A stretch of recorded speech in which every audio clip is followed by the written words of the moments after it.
So that's probably a sufficient level of detail for that sort of area for today. So I don't want to go too much more. You can always obviously keep adding detail when you get caught up in areas, but try to avoid that. Try to kind of carry on as much as possible working through the piece at this stage.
And a lot of the blendings I'm doing are just kind of adding a corrective tone into what's already there. So I'm not scrubbing back, I'm just kind of painting into it. Which means that you might have to sort of overcompensate because you're blending in. If you mix the exact right color and you blend it into something below, it's probably going to go, it won't be exactly the right color once you blend it. So you're going to have to sort of think about how much lighter do I need to go, which takes some practice. It is possible to do.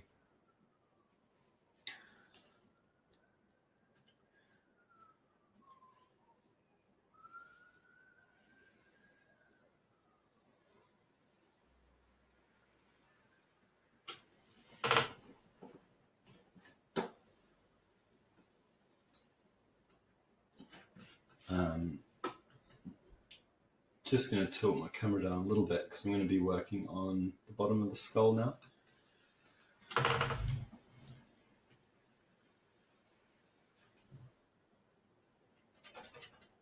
And again, because this bottom section of the skull is moving away from the lightest portion up the top, I want to make sure none of my tones down here are as bright as up top.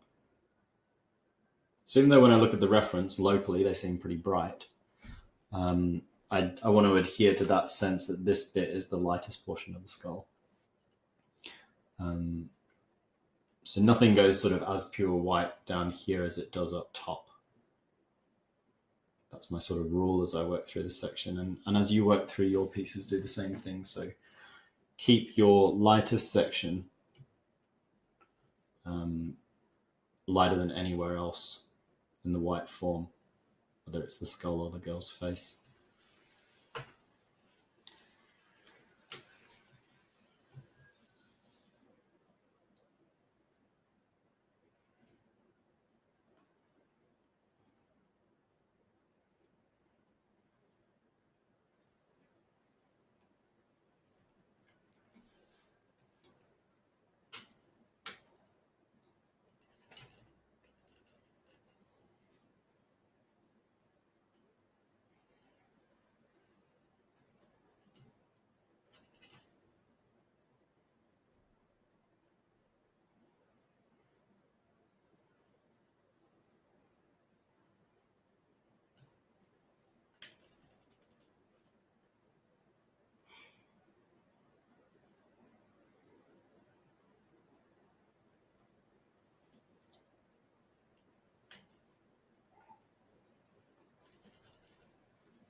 I'm also at this stage, I need to, in mine, find this crack that runs through the skull. So it's something I'd ignored, but it's quite important for making sure I get the right sort of measurements between different distances.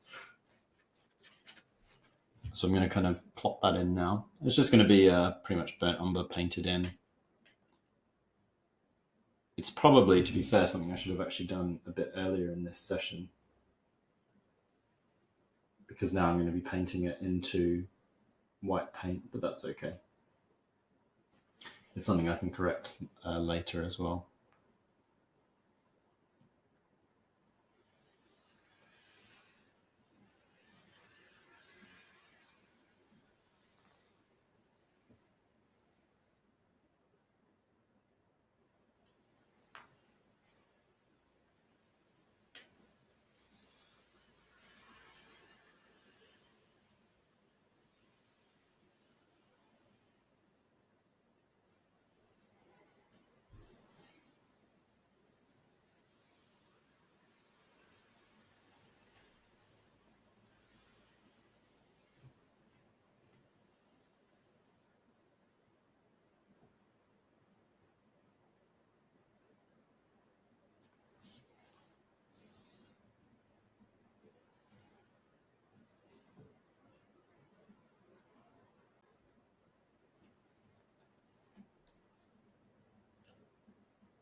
So I just managed to smudge a little there, but I've just corrected it with some kitchen roll.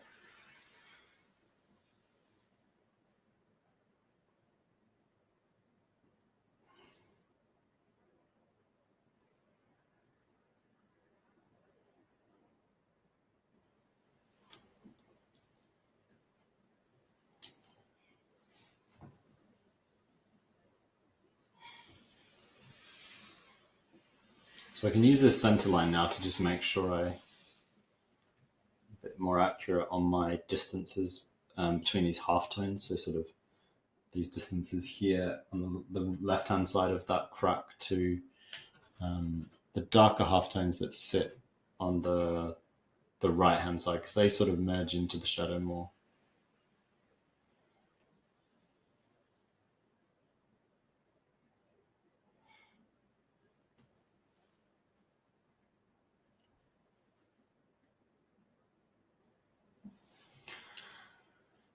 And we're now starting to get into the darkest halftones. So these dark halftones are going to start to blend into the shadow edge more so. So a lot of what we were doing before was sort of within the light forms themselves. But now we're going to start blending these darker halftones into the shadow.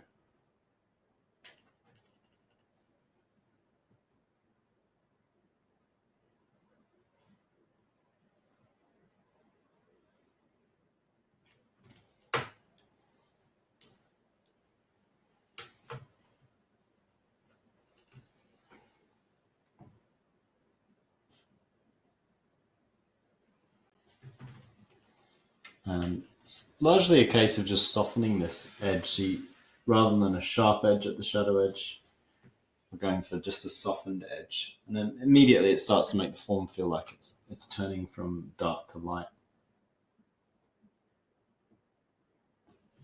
The front plane is actually quite flat, so that sort of snout.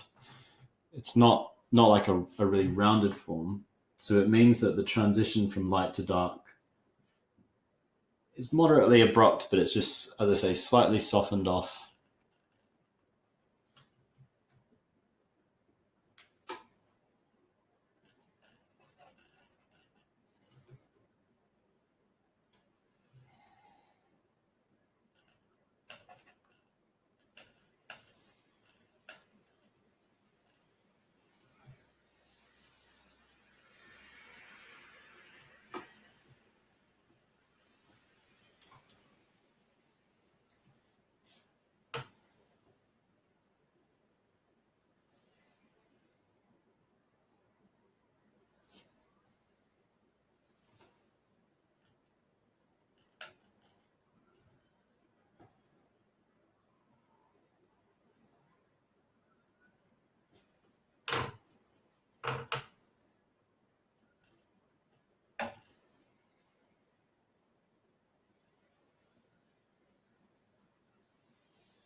And the final thing down in this bottom section I need to do is just kind of merge together and get these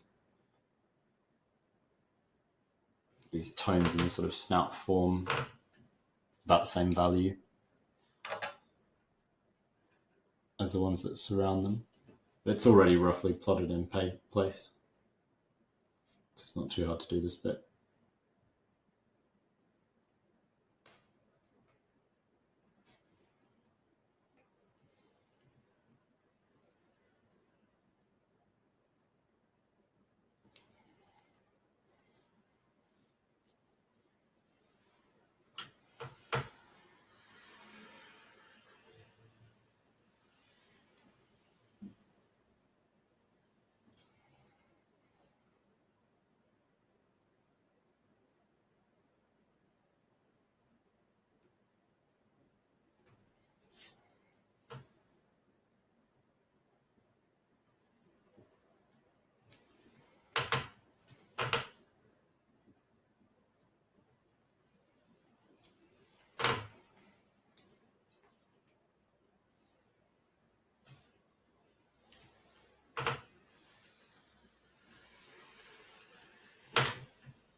So that's about sufficient for that bottom little portion of the skull.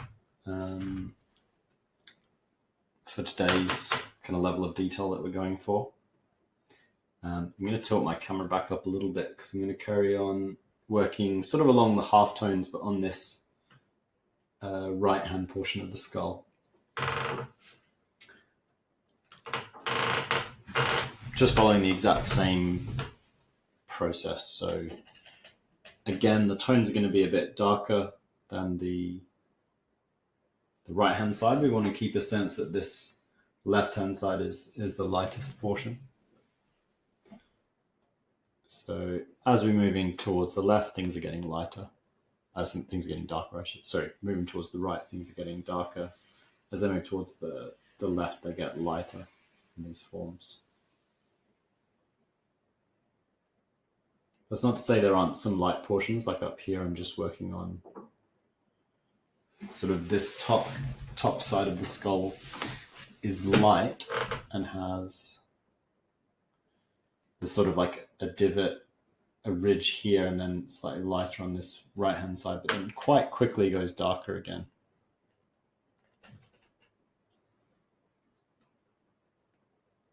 Sort of through here, quickly to our half tones.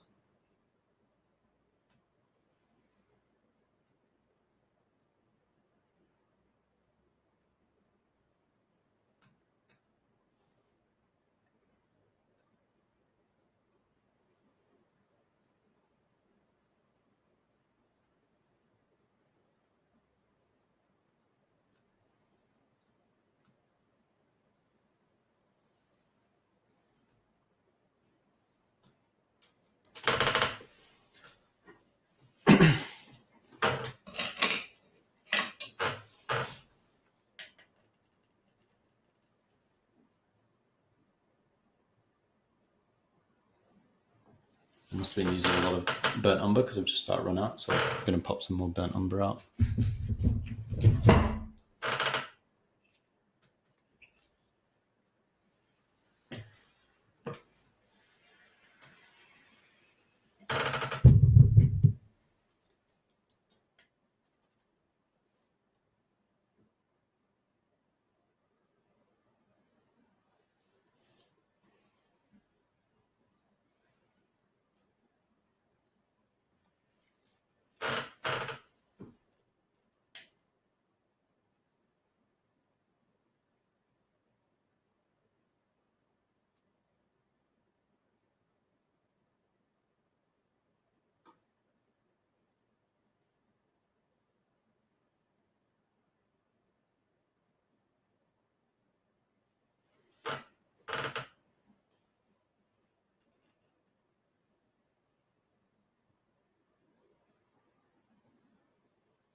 Oh, no worries, Anne. Don't worry.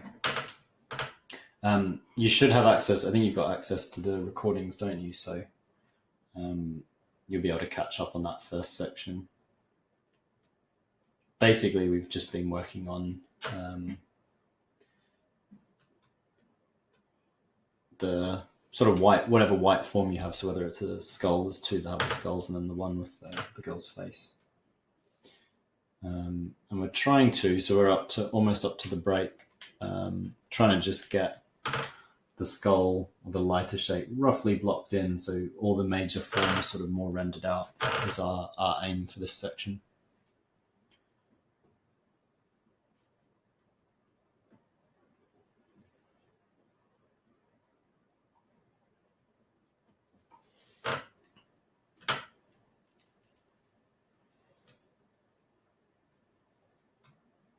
And we're focusing on trying to maintain sort of a sense of luminosity, so we keep the lightest portion of the skull as light as it can possibly go, and then everything else is getting sort of gradually darker as it moves away from that portion.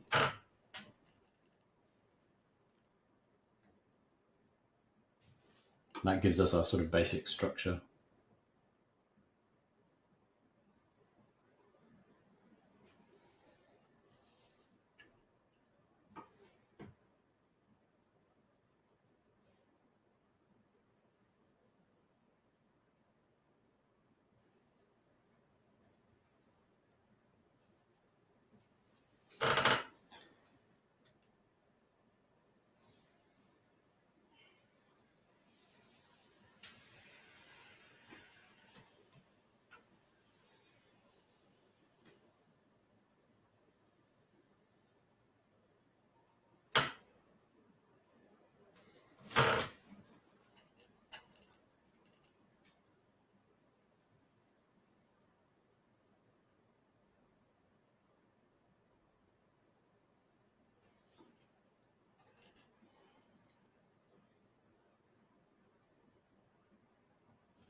So just about at the end of this session, hopefully you guys are roughly sort of caught up with your white objects, got a reasonable amount of sort of form developed with them. It doesn't matter, as I say, if you've not got all your detail, and the main thing we're looking for is just a better sense of the form, how the form is turning, how it's responding to light. So if you blur your eyes, does it or does it sort of feel more three-dimensional if you blur your eyes and look at it? That's what we're really concerned with. We've got next session to add detail. But what we really want to do is get it to feel like the form is turning towards the light source, and that the form sort of makes sense as well.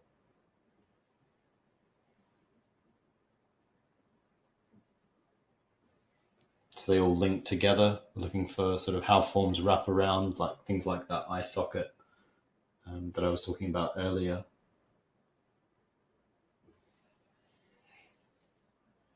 That gives a cohesion to the whole form.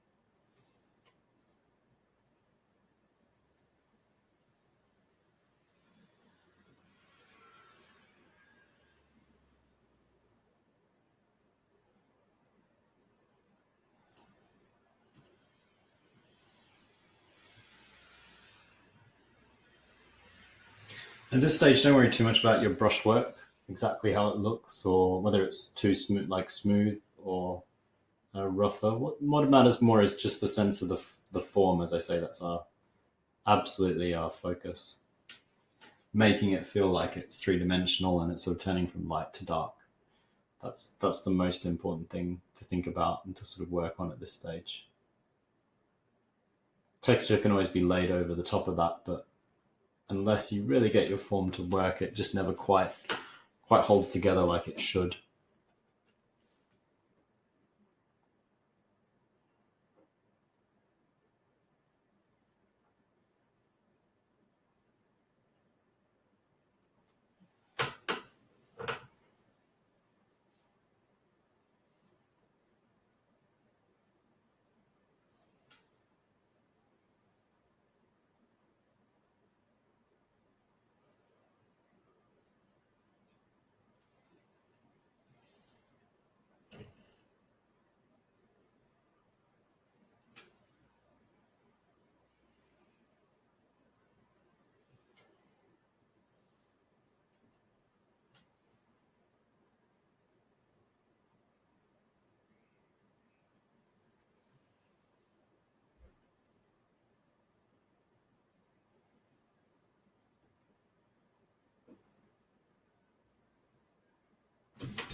So just got a couple more minutes. I'm going to check in with my tutored student, and then I'll check back with you guys, see if you have any questions. Otherwise, we'll have our half-hour break, which I'm sure will be a well-earned rest.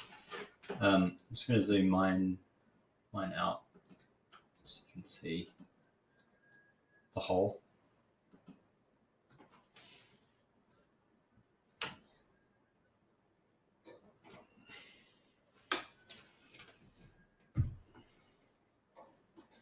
And I'll do a little bit of I'll sort of do an overview as we move into the next stage, sort of what I focused on and how it's changed. But yeah, I'm going to check in with my tutored student, and then I'll be back in a moment. So hopefully you see a bit of a difference, at least from the beginning of the session. But basically, my main focus has just been, as I say, trying to make it feel like the whole of the skull has this form where it's lightest in this section here, and then it gets gradually darker as it either goes to the right towards these shadows, or as it turns towards the left and it just gets ever so slightly darker in these edges. It's not super sort of detailed the way it's patched in, sort of like these bits here. They're quite rough, and that's okay. That could be a texture that I build on for the next stage when we're working in more texture next week. But what matters more is that the blendings are roughly correct, that the value is roughly correct, so that those forms feel like they're solid. That's the really crucial thing.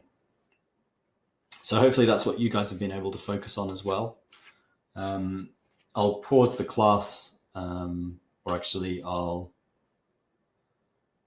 leave I think I've got lots of reasonable amount of charge on my camera, so I'll leave that running. When I go away, I'll just mute my mic. I'm going to go get just a tea or coffee or something like that as a break. I recommend probably taking a break if you can. It gets quite intense working for such a sustained period. And then what I'm going to jump into once I get back is working on these leaves. The leaves we'll probably spend maybe a little bit more time on in the next session. So this session I might go back to the skull a bit, just to kind of, the skull form is largely, the skull itself is largely based around form, and it's not got a huge amount of texture. There's just kind of little cracks here and there. Whereas the leaves, or if you're working from the flowers in any of the pieces, they're more of a detail aspect. So we might end up spending a bit more time on the skull this week. We'll work on the leaves or your flowers a bit, just to get them a bit more fleshed out. But then next week, probably we'll end up spending a bit more time, conversely, on the leaves and flowers. just give you an idea of the overall structure.